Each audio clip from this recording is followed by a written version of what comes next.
Hey everyone, how you doing out there? Hey Al, how's it going?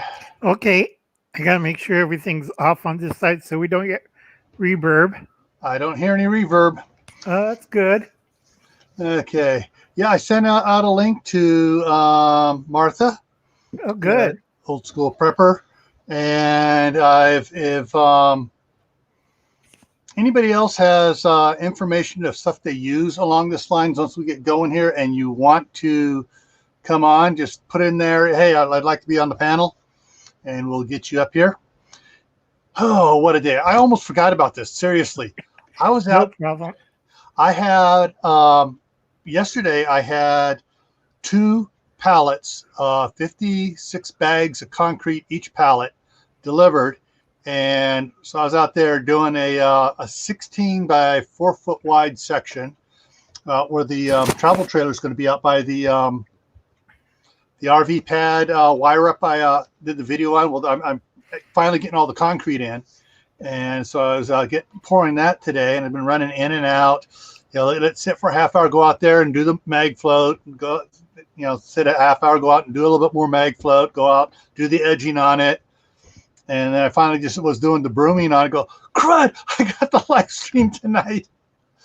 That's why I put up a video for you for live stream tonight, because I knew you're probably putting the concrete pad out there before the snow came in.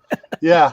I mean, it says tomorrow morning we're doing the same thing. We used all but 12 bags off the one pallet. Tomorrow we'll be using the entire other pallet and maybe half of that extra 12 bags. That's a little bit bigger section. It's 6 foot by 6 foot by 12 that we're doing tomorrow. And then in 2 weeks, we'll probably get a cement truck in to do the big pad that the RVs actually, the trailer and RVs are going to sit on. So, all right, in the meantime, guys, let's see who all is in here. First off, we have Maccabeus Off Grid and Everyday Living. Then Uncle Al made a comment there in the side chat. And we had Michael 58. Howie at Food Forest Permacultures in the house. Howie's going to love some of this stuff we have here. Oh, yeah. And then we have Jay. And after Jay down here, Howie, Cecilia Jansen's in the house. And we have a new person, I think it's Saloon Girl. Saloon Girl Gardens. I think I saw her once before, or I've seen that name somewhere. It may have been on someone else's live stream. I think it was the Stringfellows. Might be. Either that or Mimsy's Garden. Could be Mimsy. I've been lurking around. Yeah, me too. P2E is here. That's Prepping to Endure. Yep. And Mary Beth is here. Mary Beth just came in. Hey. All right. So This ties into some other live streams we've done. We've talked about power outages and things you're going to do without power. So I know back, oh geez, was it last year in December or was it in January? We talked about kitchen gadgets to salvage after everything goes to pot. That was January, Gil. I remember that. Yeah, that was in January. We had Anthony in here talking about some of the things. Some of the stuff we were talking about was we touched a little bit on this, but not as much as we're going to touch on it tonight. So let's take a look at the that was the thumbnail I put out. So let's look at, all right, I had to throw this one in here. I actually got one of these little cheapy things off of Amazon. The one I got is look at how big it is in the guy's hand. It's even smaller than this. It works. You got a little fire and you don't want to have your face down in there.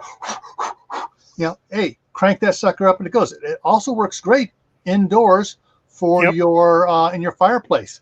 Now, hey, Modern Refugee just came in. Hey, Modern. This is a squirrel cage blower that runs on a little ratchet and has a squirrel cage that blows air into the fire. Yeah, what you can't see is on the other side of all these pictures is the opening where the air comes in and it blows out. Yep. All right. Something to always, I think it's the one I got off of Amazon at the time, this was a year and a half ago, was $7. Hey, for $7, it's not a bad deal. All right. How many out there grew up with one of these? I still have 3. Yeah. I still have my mom's and my grandmother's. And unfortunately, they're both still in California because my wife ain't letting me bring them up here till she comes. And that's a lot of the stuff I have that's on these pictures here is in California because my wife is not giving it up. Yep. All right. We'll go down the list first before I show the books. They're too heavy. And I'm old. Yeah. All right. Brastar's in the house. Hey, how's it going? Hey, Brastar. All right. So next thing we have up here. Ice cream maker. Oh, my dad had a 5-gallon one. My uncle had the 7.5-gallon one when I was growing up and as a teenager.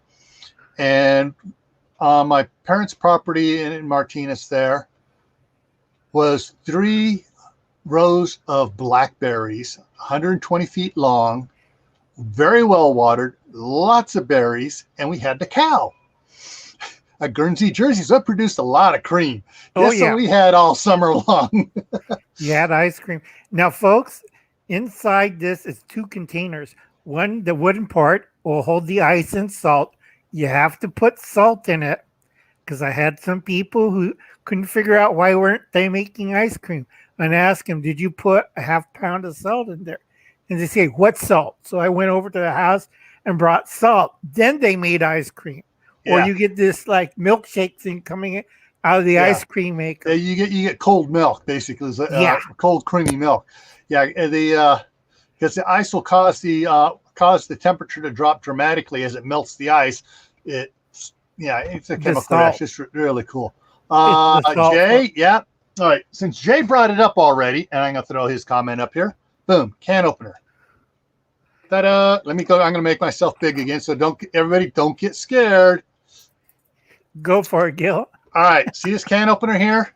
Yep. This does number 10 cans, those big gallon-sized cans. Not like the normal one most people have in their house. This will open up the big ones. Yeah, or a P51 or a P 3-in-1 for me. I'm too old with the little things. Yeah. So and what's neat about this can be used for something else with cream as well. Without any ice in it. Right. You can use it to churn butter. Yep. Hey, we got Steve at Corsairs Trainers in the house. Steve's here. Hi, Steve. I loved your last video, Steve. Yeah, good one. All right. So the next thing that's hand powered, and actually I have one of these. It's green, the one I have, but it's at home. in California. The wife has it because she has two big, huge apple trees. If you saw her tour of the garden there, Kaylin's in the house now too. And so, yeah, you just slices the apple in a spiral slice and takes the peel off. Yep. Hi, Kaylin. Now this particular one here has a suction cup to hold it down. The Now, one I have one has a C clamp on it. It clamps to the side of the table or whatever. right. Does yours core or not? It does everything. Okay. Because originally this was designed to make, I forget, potato curls That for too. frying. You can also use that for potato fries too. You can put potatoes in there, and it'll do the potatoes up and make nice stringy, curly potatoes. Right. Yeah, you do it, and then you cut it once from the middle to the outside, and now you have all these potato slices ready to go for making potato au gratin. Yep. All right, the next thing I have here, an actual butter churn, which you can use the ice cream maker for without the ice in it. And you can make turn cream into butter. And this is a little one you put on the table, whatever, or have the kid hold it between their knee, and they crank it while they're listening to somebody read a book or whatever. Because hey, guess what? No power, so you can be watching no videos. Or worse, you could do the old-fashioned way, Yeah. butter churn. Yeah, the churn. I was going to put one of those up there, but this is something hand powered crank type thing that people are more likely to get and easier to do. Yep. Now here's your it's a tomato press or tomato. Yeah, it basically has a cam inside of it that takes and mushes up the tomatoes. Right. It basically gives you tomato sauce. Right. This one has the strainer or not? It looks like it has a strainer on it.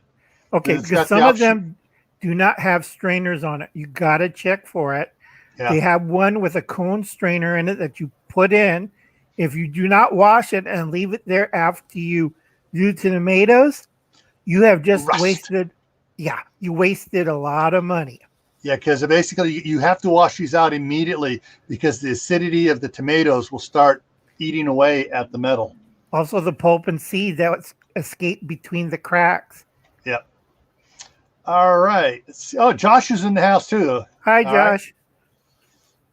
All right. So the next thing I do have one of these as well, in the tub there at the house that my wife will not let me bring up here yet, because hey, up here we've had maybe one power outage and it was for maybe 10 minutes. Down there, sometimes it's like 2 or 3 a week during the winter storms. Cherry pitter, hey, and my wife's got 2 cherry trees. Yeah, the one we have looks a little bit different than this, but it is a clamp mount one as well, but it has a bigger handle on it. Right. But these things are really neat for pitting your cherries if you got a lot of them to do it. Oh, that's what I forgot. Guys, Scott at Hidden Valley Homestead has a hand crank macadamia nut cracker. Right. So, there's another hand tool one there, hand powered tool that's on Hidden Valley Homestead. Now, Maccabeus earlier did a video yesterday showing his stuff and cranks and stuff. You go to the next slide if I remember. Okay, you got the mixer. Yeah, this is your KitchenAid mixer, and not all of them have the attachment in the back where you can make it hand powered. Right, it's a certain model that does that because I think this one is it heavy enough on the table or it has a clamp. This one is heavy enough on the table. This is not the big one. We have the big one where you have the lever and it lifts the bowl up. This one, the head tips on it still. Okay.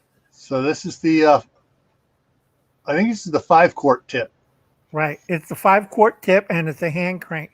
And there's the corn shucker. Yeah. And so I do not have one of those. Oh. But it's on my wish list. And actually when I was looking for old where what is it? As old time hand powered corn. I typed in, I was under images, and a whole bunch of these popped up, and they had links to websites where you could actually buy them. Okay, I think Oh, Courtney's hi here. family. Yeah, Courtney's here. Hi, Courtney. And the next item, hand powered meat grinder. Yeah. And what's neat about these, if you get the good one, with all the different attachments on the, I mean, all different sizes, where you have the coarse, the fine, you have the stuff, the sausage stuffer. I still have that up there. Let me, what's he saying? Okay, we're talking about non-electric. Yep. Michelle. Hey, Michelle, by the way. Hi, Michelle. Yeah, this is for like if there's no power or something, you want to keep on living in a not so Stone Age manner. We're talking about 1860 time. And folks, on this meat grinders, today's meat grinder, you could do sausage, the stuffing and the meat. Old days, it was two separate grinders, because the sausage grinder, if you look up here where the guy's putting the meat in, that had a stronger funnel, so you could push the plunger in to stuff the sausage.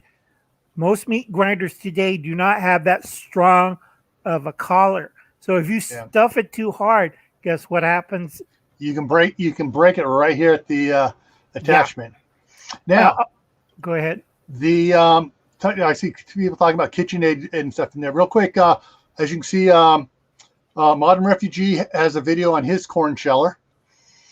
And it's a good one too. Yeah. And the KitchenAid attachment one has a tube coming up on it. Instead of its little funnel here, comes up and has a tray up there that you can push, and it's made, you can push on those to get stuff down in. But if you don't have that attachment, do not do it with the regular funnel. It'll shatter the funnel. Maccabeus on his video showed metal ones with cracked and broken these collar things. And that's the hardest thing to replace on a meat grinder. Yeah. It isn't cheap either. Yeah. I tried before my house burned down. And we have one of the ones in my tub. I have a big green tub of all the old hand powered stuff. So when the power goes out, the boys go out to the shop, grab that tub and bring it in the house in case anything my wife wants to use is in there. But we have an old school one that has the clamp on it, where it clamps on the side of the counter or the big kitchen table, and it has a big old head on it, and it has I think it has something like 8 different blade and you have to keep those strainers sharp combination. Folks. Yeah, because if it's dull, tell them, Gil, what happens if you have dull blades in the meat grinder? It binds up on it. It doesn't cut it, and it binds up and it breaks. Worse, it gets stuck. You ever try to clean something like that? Yeah, it's hard, and you basically got to disassemble it piece by piece, and if it's bound tight together, you're not going to get it apart. But some of them are really good. The heavy duty ones, you to sharpen them up. If you have a the black wet sandpaper, you put that on the table and a couple drops of oil on it, and you just rub it around in a circle like this on it. It'll sharpen it right up in about 30 seconds. Yep. All right. Next item here. I grew up with one very similar to this. The one I grew up with had, instead of just a three point like this, it had 4 legs. So it went off the back and on it. But what's interesting on this, look at all the different attachment. It comes with a cheese grater, slicer, doing julienne fries, also all sorts of different attachments for it. My wife went down to her mom's. Let me go big here again. And from her supply in their basement, picked up one of these that she had, and it's got the suction cup on it here that you do on it, and has the So you put it whatever and just you can apply pressure on it while you're cranking away. And this one has the safety guard. In the old days, the rotary mandolin didn't have the safeguards. Yeah. So it was a finger slicer too. Yeah. And it came with two other the cheese grater and the cheese grater and a straight slicer. There. It still has the original packing with it, and part of the original instructions. I don't know what happened to the corner, but this is the way it came. And this is the General Slicing Machine Company, Walden, New York, is where it's from. And I guess they only had ordered three of the 1, 2, 3, 4, 5. No, all right. No, they did. They went ahead back and ordered all the extra attachments for it. So somewhere around, probably still in my mother-in-law's basement, is the other attachments for it. But the one I grew up with, my wife has in California.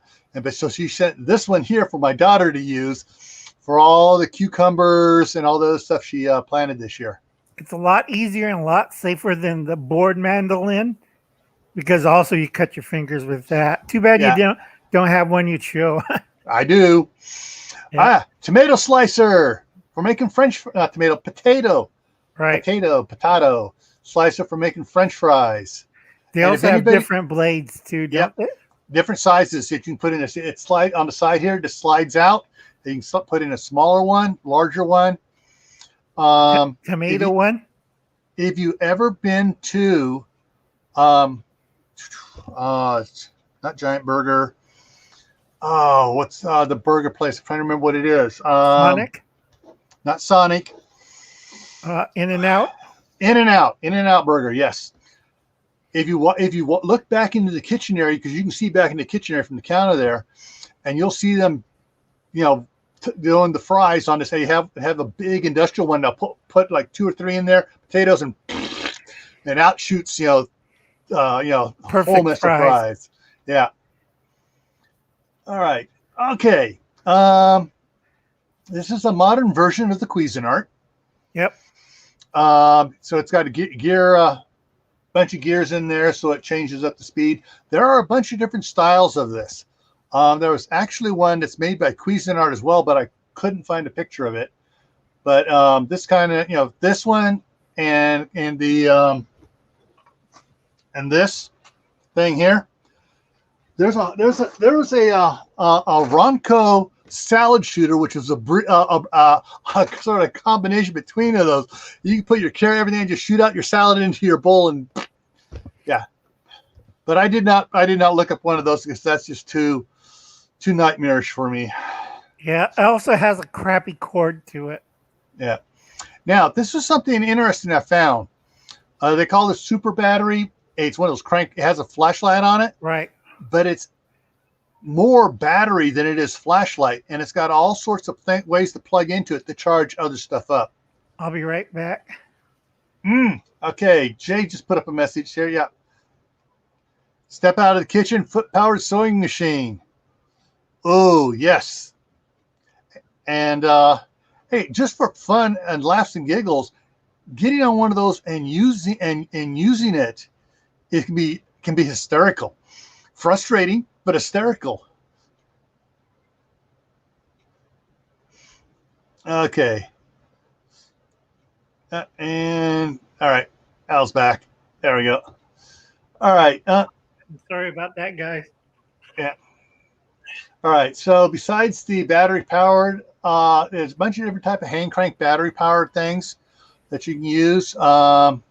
Somewhere around, I have my dad's old one, which was it was a weird looking thing. It looked like a pistol grip with a light on it, and you just squeeze it, and it had a little dynamo in it, and it would go, and it would stuff like that. All right, mandolin style cutter. Okay, we're going to be getting to the modern mandolin style cutters in just a second here, and let's see what else we got here. Oh, wheat grinders. There are, I've seen at least 20 different versions of hand cranked wheat grinders. I was going to bring the wheat grinder I have here. It's a big head on it, about like that big. Has a big old huge funnel, and you can put like a number 10 cans worth of grain in it on top of it. It's electric. However, on the back of the electric motor, guess what it has?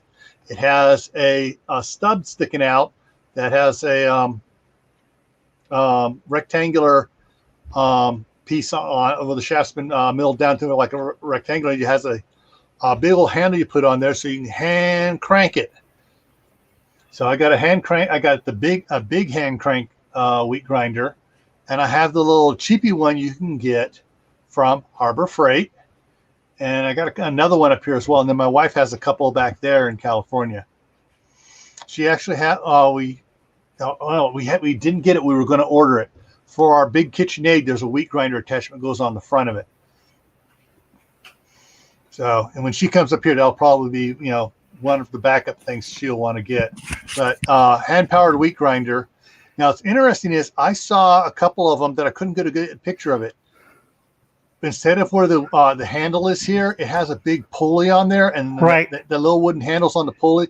So you can put a V-belt pulley on there, and you could get little motors, and do it. Or I saw someone that took one of these and got a long V-belt for it, and had an exercise bike, and hooked up the exercise bike and made the kids pedal. And there was a video on YouTube. I just couldn't find it tonight. But yeah, it's kid powered, pedal powered wheat grinder. We call it a gen. That's when you use. That's how the word engine came about. Gen is a little self-powered machine by a small child or dog. Yeah. So you use kid or dog power. Also, dog power works too, Gil. Tim. Oh, by the way, hello, Tim. Tim's here in Idaho, over on the western side and a little bit north. Hi, Tim.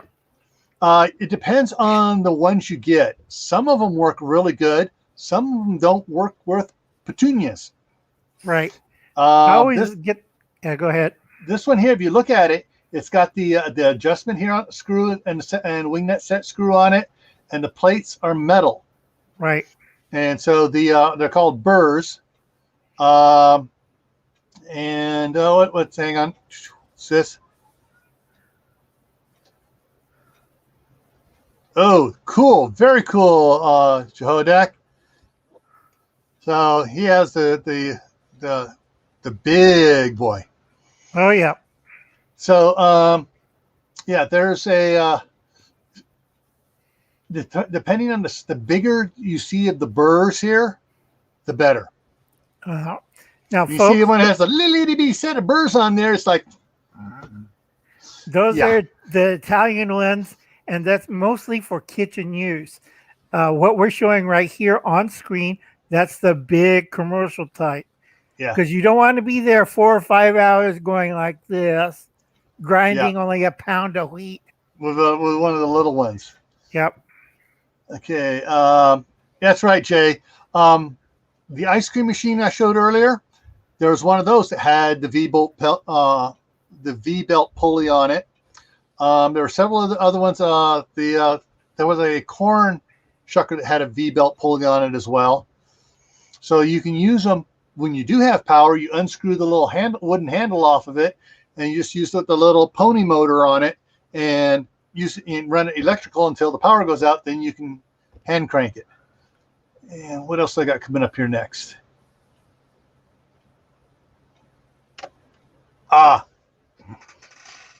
The modern version.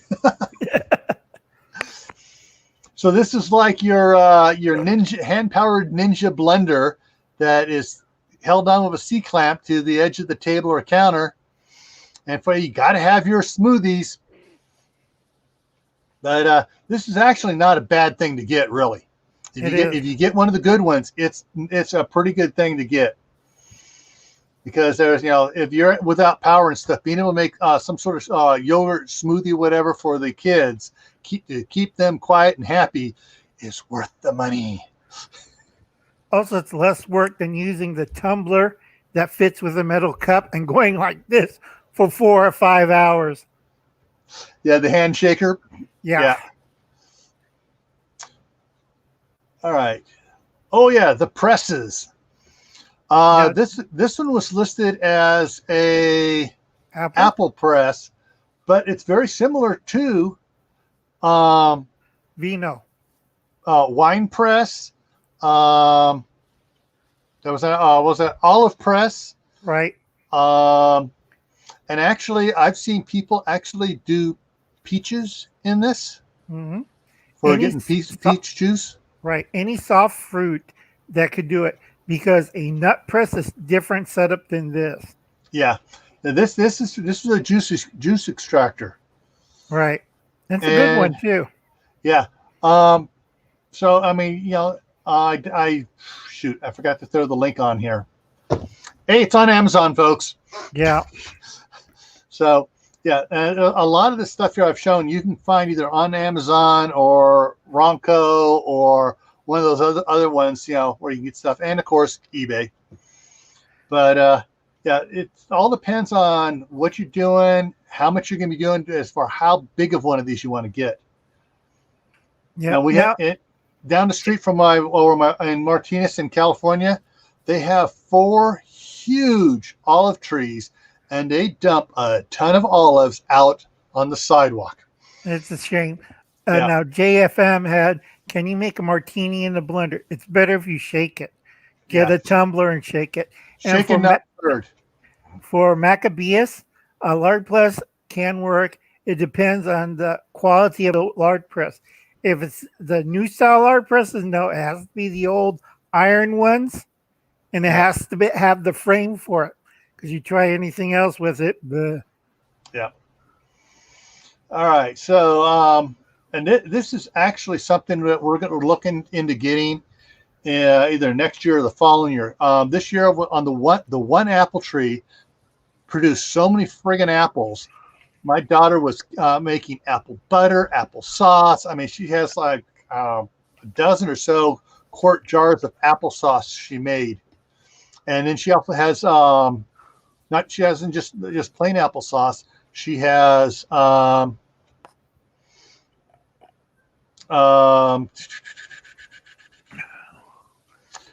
cinnamon flavored and stuff. She added to it some of them for give the kids a special treat. Right. Did you got a dehydrator for those? No. She put other stuff in the dehydrator.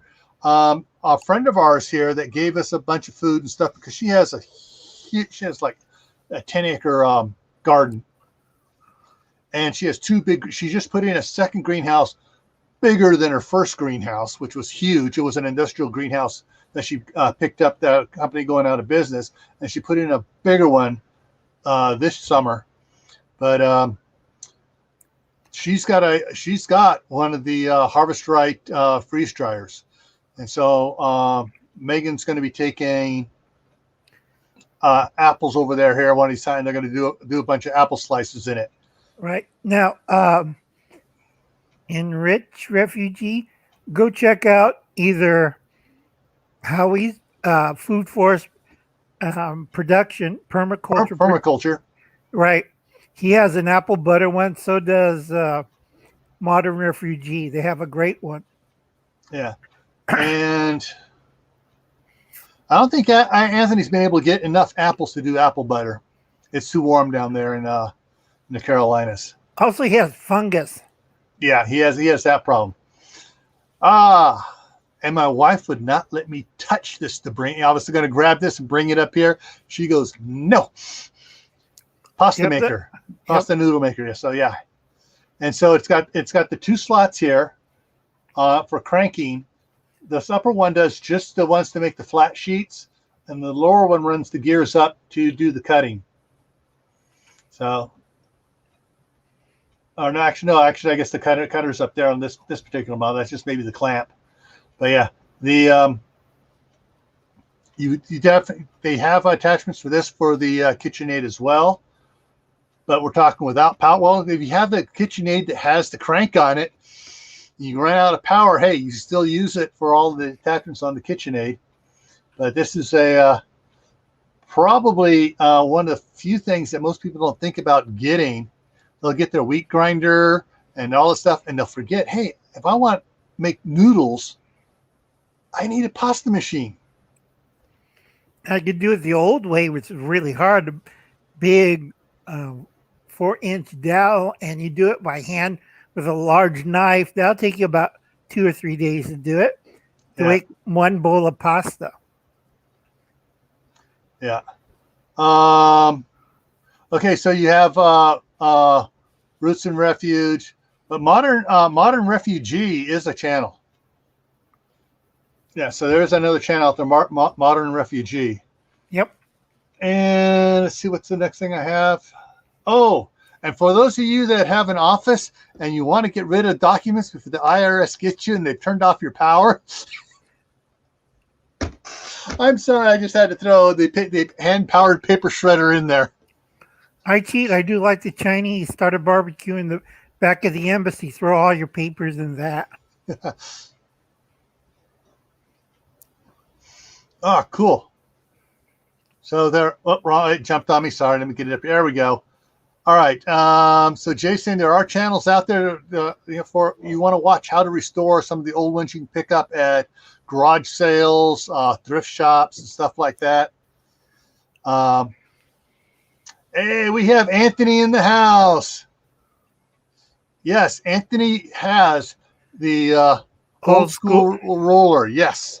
And he has, you want to see somebody suffer, you go watch Anthony's video when he makes pasta. That's hard. I have to hand it to Anthony to work it out, because last time I made the extra fine noodles for my house, all the kids were screaming, how can we get a small portion? You work 4 hours on noodles. Exactly. Yeah. So Anthony says it's fun to make. So let's see. I think that's at the last one. Nope. Oh, here we go. Here we go. The mandolin. I knew I had the mandolin in here somewhere. And so you can, as one slides back and forth and do it. And this has an attachment that has a spinner on it as well that you can do stuff with. And now the spinner has a little, if you look inside, it has the little sharp points in there. Yeah. That makes the spaghetti ones. Yeah. So you have to be really careful and don't. I did it myself a couple of times. Harpoon your finger. Yeah, when you go to pick it up. Yeah. And this one here, it shows where it's got the spikes. So you stab it, push down, and just as you push down, you slide back and forth, and then saves the tips of their fingers. Yeah, you got it. Yeah, this one has a nice big shield around it though. So yeah, this is nice. I have the old school one. Yeah, we had one of the old ones that had no shield. It had a separate free hand. You put it on there, and when you get down, yeah, your fingernails. Okay. Like this. Yeah, but worse. Yeah. This is one of those other Ronco ones that have all the different things. This little one here has a little bit of better protection on it than some of them, the original ones. The little ones basically was just like a little wooden dowel with the things coming down, and your finger wrap around it, and you get down too far, you can really basically was an upside down wood plane with a sharp edge and a narrow trench that you're praying to God you don't slice off your fingers. Yeah, you can do fast the first bit. You got to remember, slow down when you get down lower. Within 2 inches. Yeah. Hi, Rustic. Is that all right, that was the end of that. Okay, let me haul out one of the heavy books. I'm going to die from a hernia. Oh, I know. So I'm sorry I'm laughing, Anthony, but I've been there. I've done it myself. So since I've done it, yeah. Okay, if you could see this, folks, this is turn of the century stuff by John Seymour. And they're not kidding when they're talking about laundry. Let me find the page for it. It takes 5 days to do laundry. And let me show you the photos or drawings. Can you see that, folks? Yeah, let me make you bigger here. Boom, there you go. Okay. See all that? That's a modern convenience. I think some of that's, I can't remember. Butter churns. Yeah, butter churn there in the middle. Oh, these are a butter maker. Sorry, I grabbed the wrong page. Yeah. You got your Yeah. spinner there. Yeah. Oh, God, this is a heavy book. This is why you get hernias reading. Okay. Washing linens. Oh, God. They have a whole section on. Before they had washboards, they had these.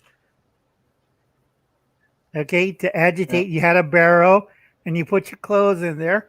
And for 4 or 5 hours, you would dunk it either a funnel or a little stir and just go at it for one day.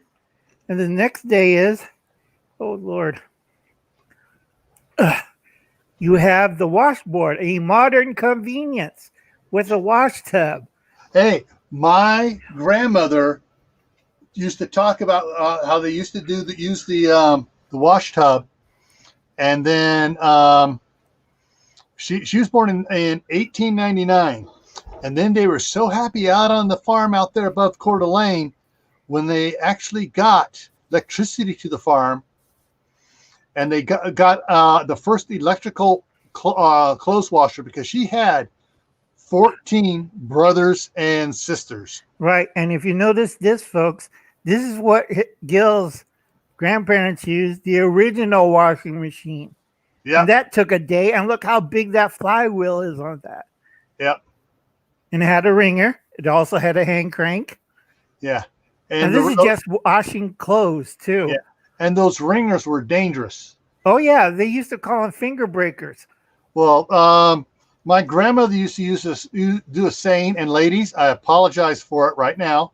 So I'm apologizing for what my grandmother used to say. If you're not careful, you're going to get your tit caught in the wringer. Yeah. That's a common saying.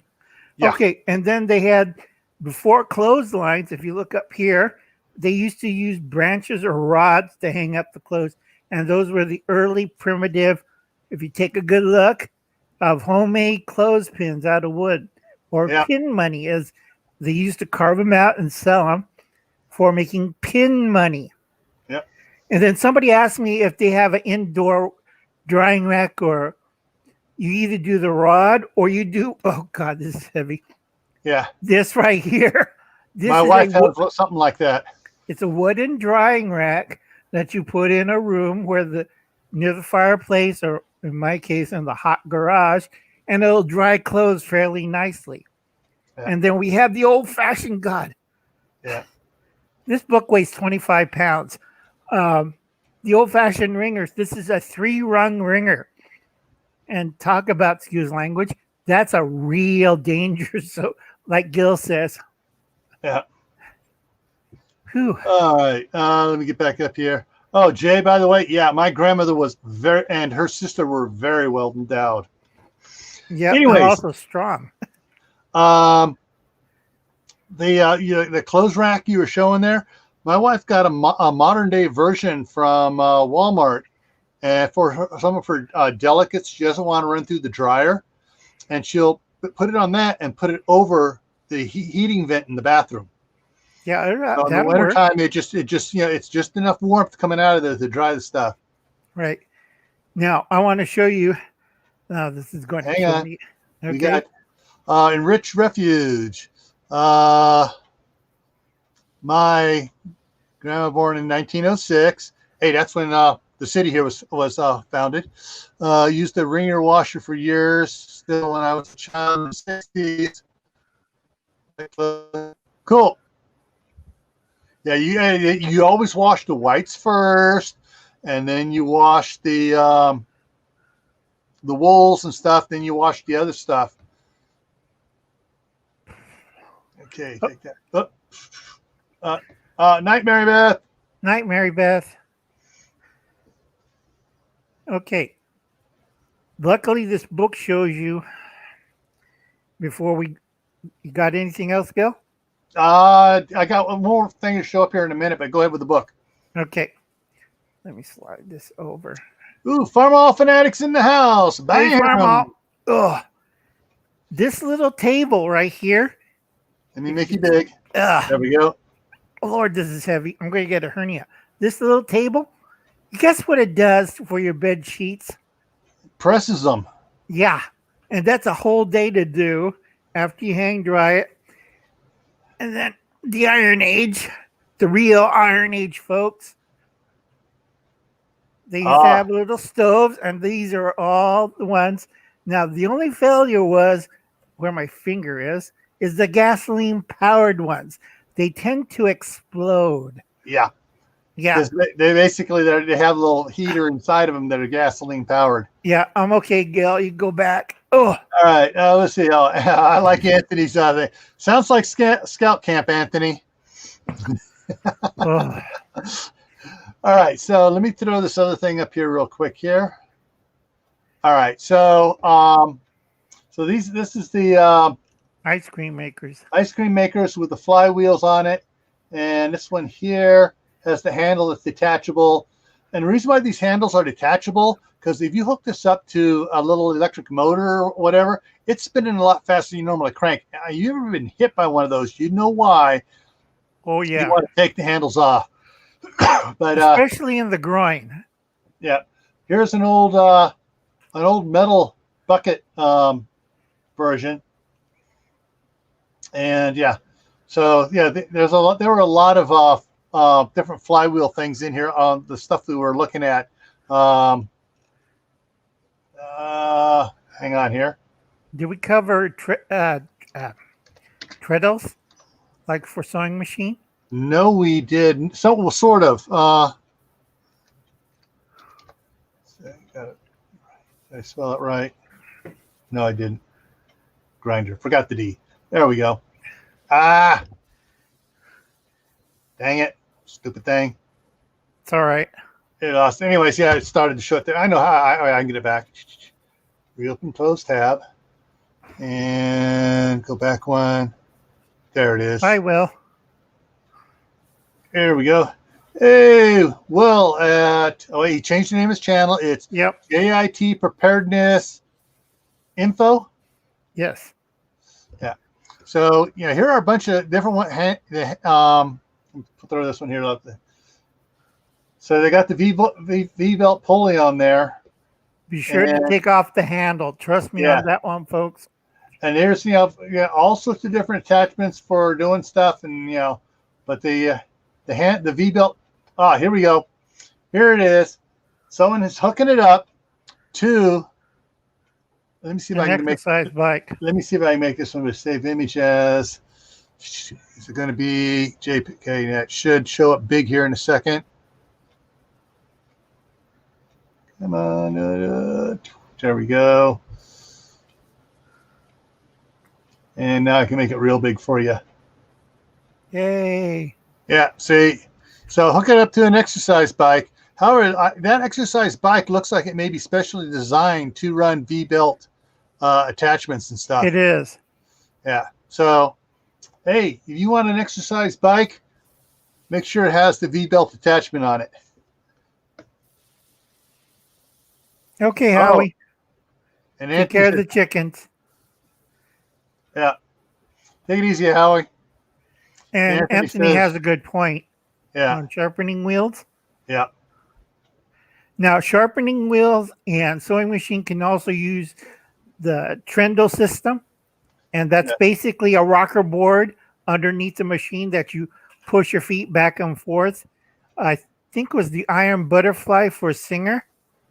Yeah. Yeah. Hang on a second. TREDDLE. Treadle. See if that comes up right. Oh, it's a. There we go. And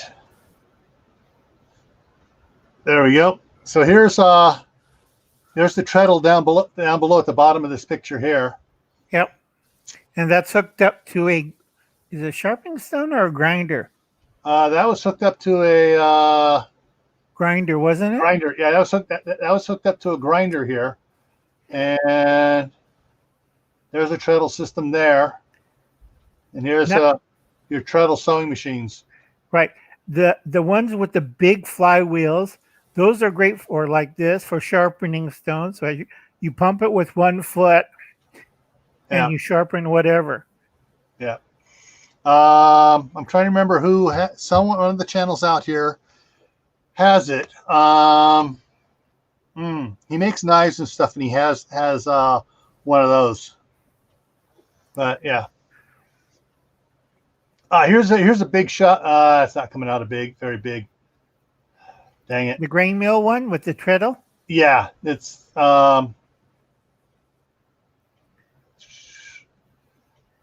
and yeah, there's a little bit bigger picture. Yeah, can let me enlarge this. There we go. There it is. So you got the treadle and you got your grain mill on top. So yeah, there is a lot of yeah, you don't always have to use hand crank for it. You can use treadles to get stuff going.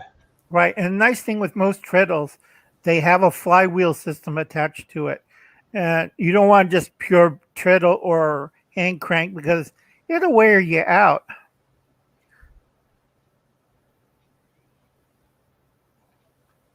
Okay, look who's in the house. It's Prairie Rider, a.k.a.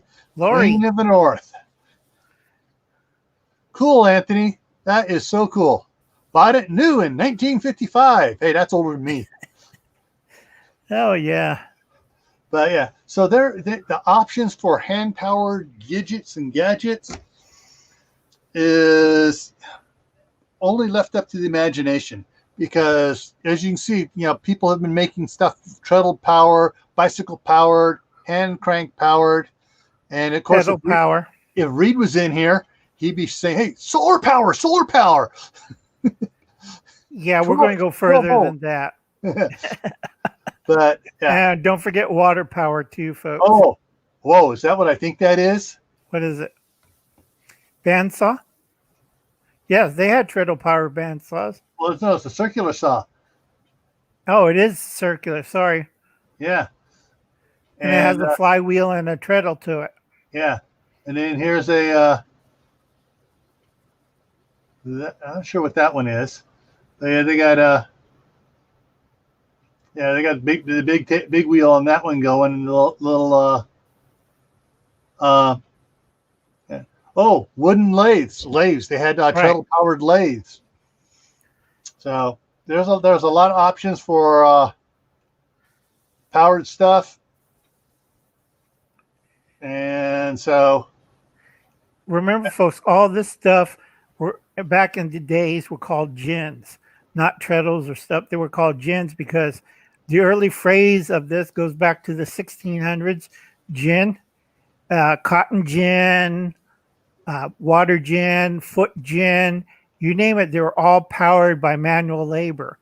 Kid gin, dog gin, wife gin. By water wheel. Or by water wheel. Yeah. But it's pretty hard for water if you're in the desert. Yeah. This one here is they're putting the wheat in there. Yeah. And here's the picture of the wheat coming out the bottom of it. And it is old time farming technology. Yeah, it was a lot easier than. And that has a treadle on it. I can see the treadle in the back here. In the picture. Let me get another heavy book out. Okay, everybody, if you're in homesteading, should have this book. Let me put it back up there. Make you big there. Back to Basics, Reader's Digest. Yes. Very good book. That will show you everything what Gil and I talk on hand power tools. Also, another heavy book. This is why Uncle Alan's bent over all the time. All right. Anthony says treadmill. Yeah, you can do the treadmill to power stuff.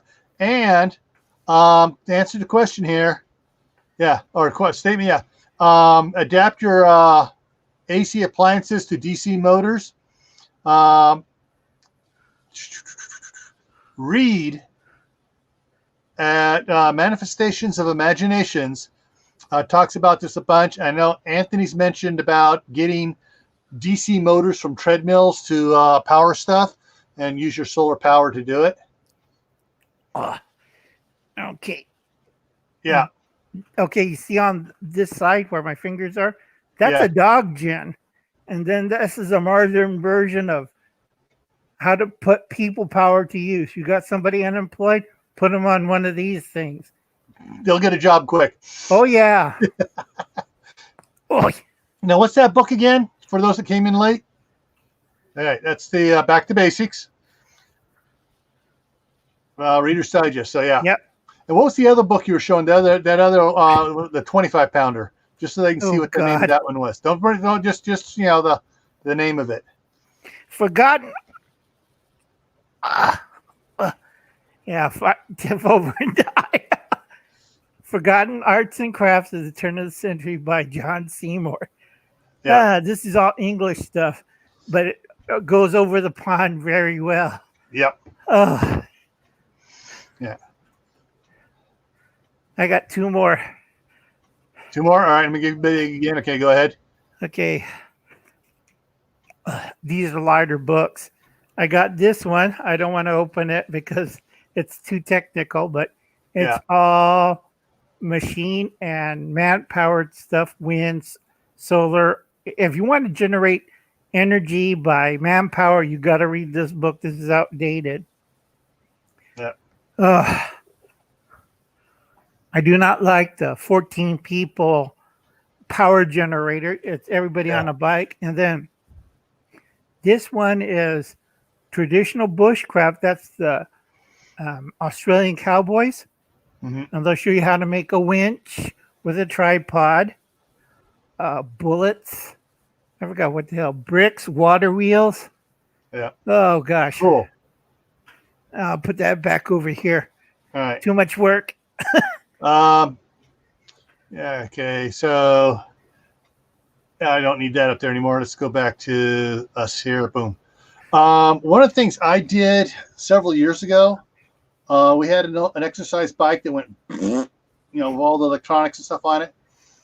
And so I changed it up and I put a 35 amp alternator on it, single wire alternator on it. And I need to change the size pulleys on it because it's a little too hard once it kicks in and starts trying to do all 35 amps to charge a battery or whatever. I'm really struggling to pedal it.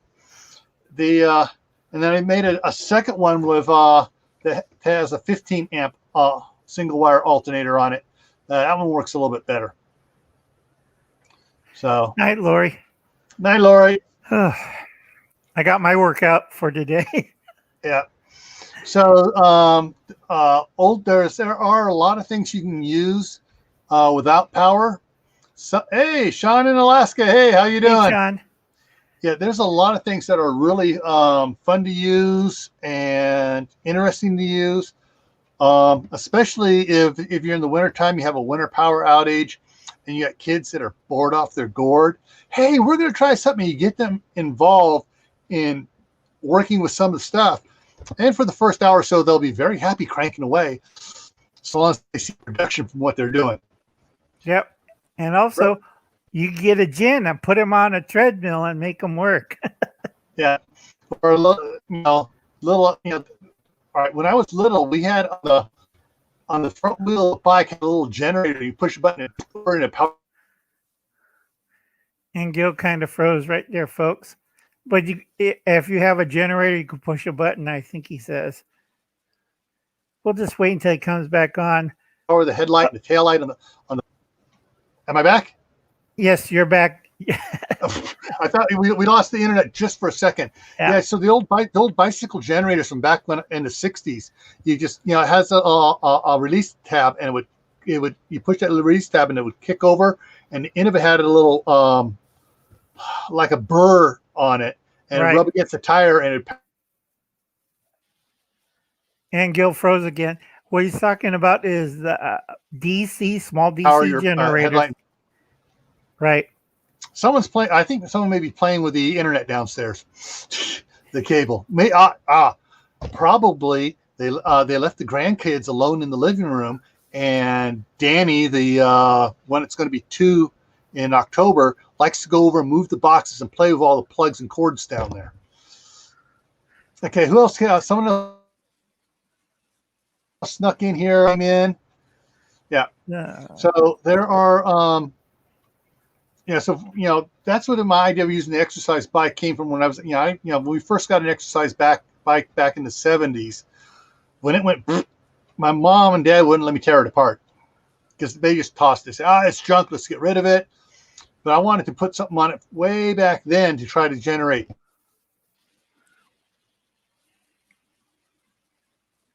And those have 12-volt DC motors that are basically, if you turn it the other way, are turned into generators. Yep. So that would work quite well for 12-volt. If they charge some like golf cart batteries up and then run your inverter off that for certain things.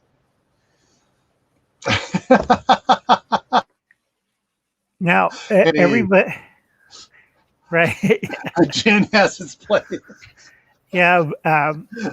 What was I thinking of?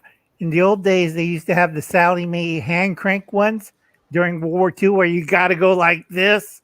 Yeah. They still have those out there and they still kill people. Yeah. Oh, because you die of a heart attack while you're pumping away with your arms.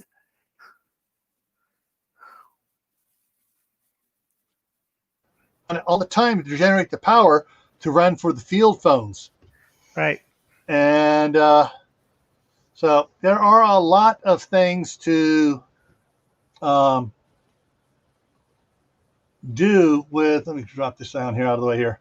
Okay, for hand-powered tools and stuff like that. All right.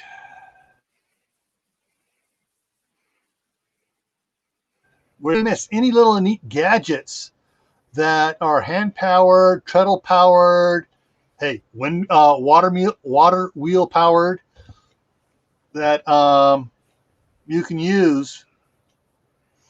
I didn't want to get into steam powered because that's a whole another animal.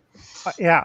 Now on the shows like the what you would call the farm shows on England on the BBC, they had gins. They had recently they had one on the one I'm watching, the 8 episodes of the Wartime Farm, and Joe froze again. I will wait until it comes back. Was called a horse gin. And basically you take your plow horse, you hook it up, and then you got this long piece of pipe so the horse doesn't trip it, and it hooks up to your horse gin as the horse goes into a big circle. Hi, Reed. Let's tap in hi, Reed.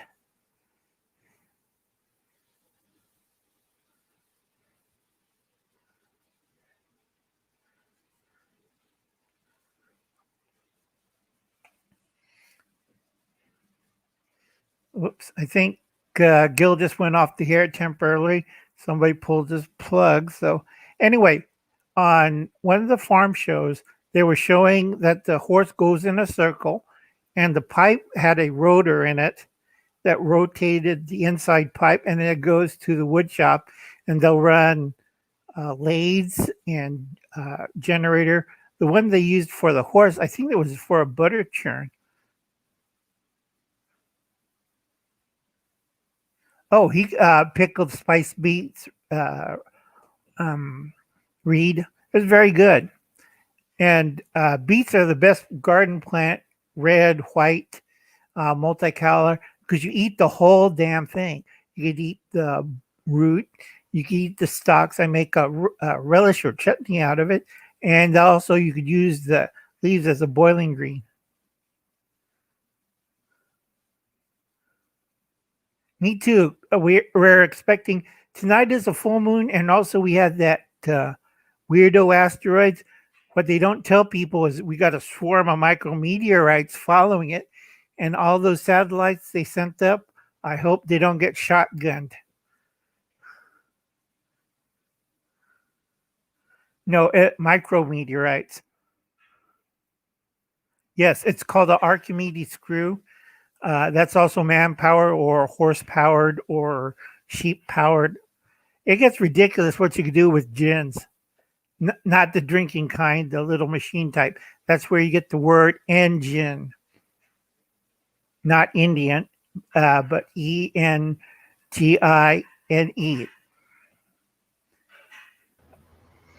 Okay, I'm back. Internet came back up. We were just talking about gin. Yeah, Not the drinking kind, the animal powered one, like horse gin, sheep gin. Basically, the uh, animal goes in a circle like a right. plow horse. They Yeah, had that on wartime farms, and they had that on the Victorian farms, where you had a team of horses going around in a circle that generated a rotor underneath that went to the barn to turn butter. yeah. Lots of butter. All right. Quick. Uh, Night, Celia. Nice, Celia. So last Friday we talked about the asteroid, like Jehodak that I was saying. Um, Actually, and I found out yesterday there is another asteroid passing on the second and the third, but it's outside the orbit of the moon. And then there's a little tiny one that's inside the orbit of the moon as well, and it's just gone. If that one hit the ground, nothing would happen. Don't make a But noise or something, or yeah. like that one guy got hit in Arizona. All right, Reed's in the house. Yep. Oh, don't What? forget on the 2nd of November, the Death Star is supposed to hit New York. I wouldn't worry about it. New York Yeah. has its own problems. Yeah. Okay, hang on here. Something's acting up here. There we go. Come on now. Back over here. Okay, so I think everything kind of wraps it up for tonight on human-powered gadgets. Next, this coming Friday, for the Friday night special, it's going to be a sensitive topic, so some people may or may not want to be here. We're just going to be asking questions, and I need input from everybody in the side chat for this. We're going to be talking about, is there a run on supplies starting again? You know, like we had the run in the spring on supplies. Are we having a run in the fall? I've been hitting stores and checking things out.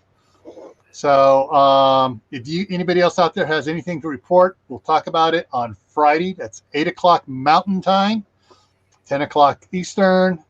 Fill in the rest. And we're going to be talking about supplies and stuff like that. So but we were talking a little bit about 12-volt stuff.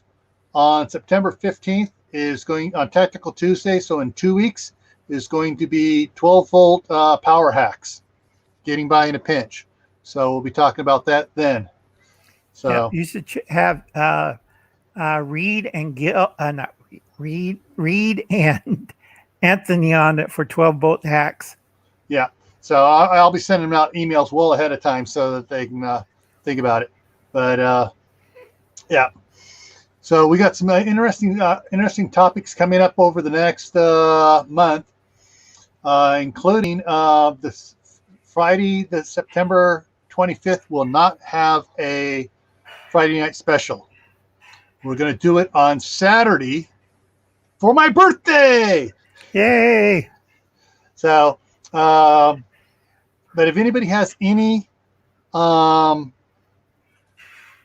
ideas for topics that you'd like to see discussed either on the Friday night special or Tactical Tuesday, let me know. You know, the email is in the description at the very bottom of the description down below, and I can get you plugged in here. All righty. Oh, Reed, I can answer that question. I know the answer to that. My wife informed me what the answer was. Most, I would say 90% of our recycled aluminum cans and stuff were going to China.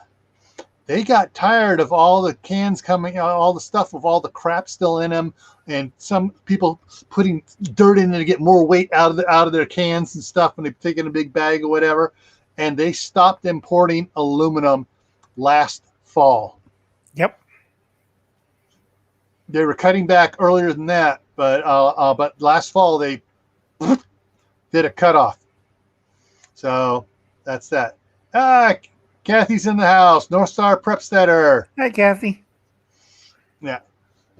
So anyway, so I'm just going to give you a quick rundown. So this Friday is there a run on supplies, and I want everybody to help me on that one. Next Tactical Tuesday, storing your food storage, keep it safe. And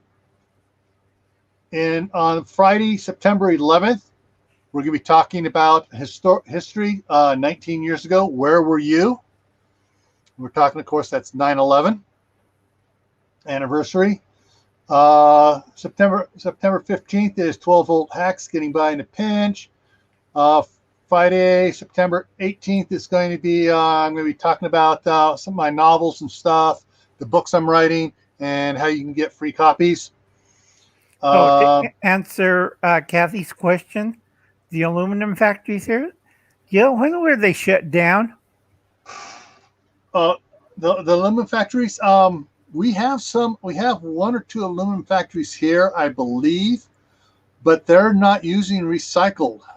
Right, they're doing the processing raw. They're processing raw and turning out a high high quality is another word for it, for industrial use. And right, the high density. The recycled aluminum doesn't get as good as quality as when they process it raw. Right. And I learned that on How It's Made. Another good Nat Geo thing. Most of the recycled cans, that goes back into cans again. But they're doing cans out of Canada because the can manufacturer, I think it's Ball. There's another Kathy who runs the joint, told me about this. They're getting their cans from Canada. And right now, some of the Ball factories are working overtime. Others are getting replaced because their equipment's about 10 years old. And after you make millions and millions of cans, guess what happened to the machines? It wears out and you got to replace stuff. Right.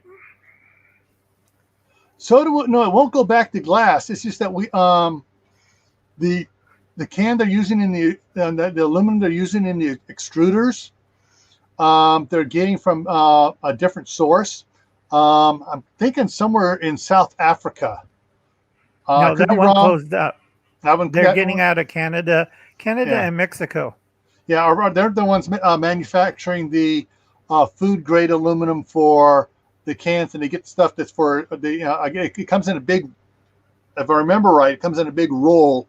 Right. And it feeds in and it runs out through the extruders and stuff. Right.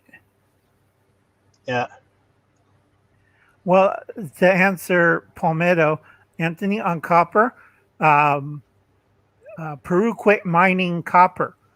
That was one of our big producer because they had trouble with Shining Light because Shining Light and BLM hooked up, and they're saying, I forgot what the hell they were telling everybody down there as they were shooting them.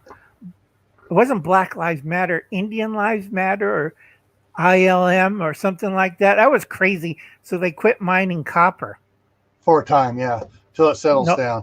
Yeah. I don't think a lot of people want to mine copper if you're getting shot at. Yeah. All right. So let's see. And September 22nd, we'll be doing backpacks. The right pack makes a big difference.